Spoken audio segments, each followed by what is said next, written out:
Run-on sentences and comma splices. Now, run-on sentences and comma splices are quite common errors in students' formal writing. Some examples of these are: my teacher read my essay, she said it was excellent. My cat meowed angrily, I knew she wanted food.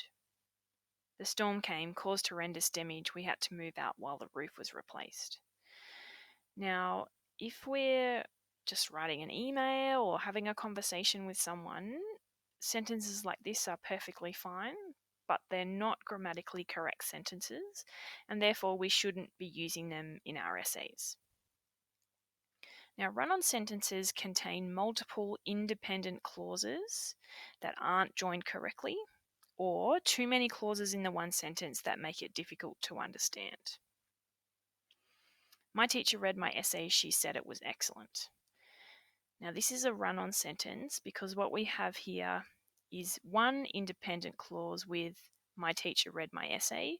That could be its own sentence. But we also have a second independent clause, she said it was excellent. It could also be its own sentence. You can't just ram two independent clauses up against each other without joining them appropriately. So we don't write like this in an essay. This is an example of a comma splice. We have the same two independent clauses. My teacher read my essay. That could be its own sentence. She said it was excellent. That could also be its own sentence.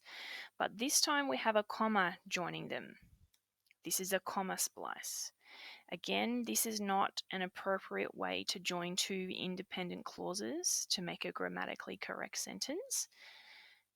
So we don't use this in an essay either. But you can fix this in a number of different ways. The first thing you can do is separate it into two sentences. My teacher read my essay. She said it was excellent. Grammatically, this is perfectly fine with this full stop connecting the two.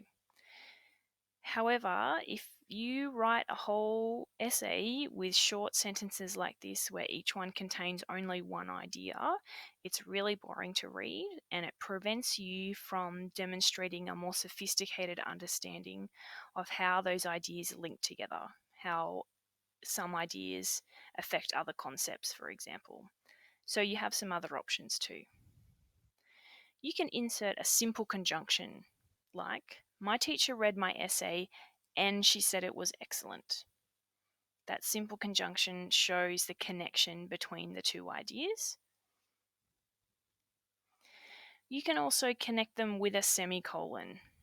It looks like the colon, but it has the comma at the bottom.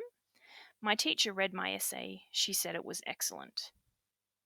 This is a very useful way of connecting two independent clauses, but indicating that they are connected to each other. It's a closer relationship than if there was a full stop between them. And your other option is to insert a subordinating conjunction and then rearrange or reword the sentence if necessary. Now that sounds complicated, but what it looks like is this as one particular example.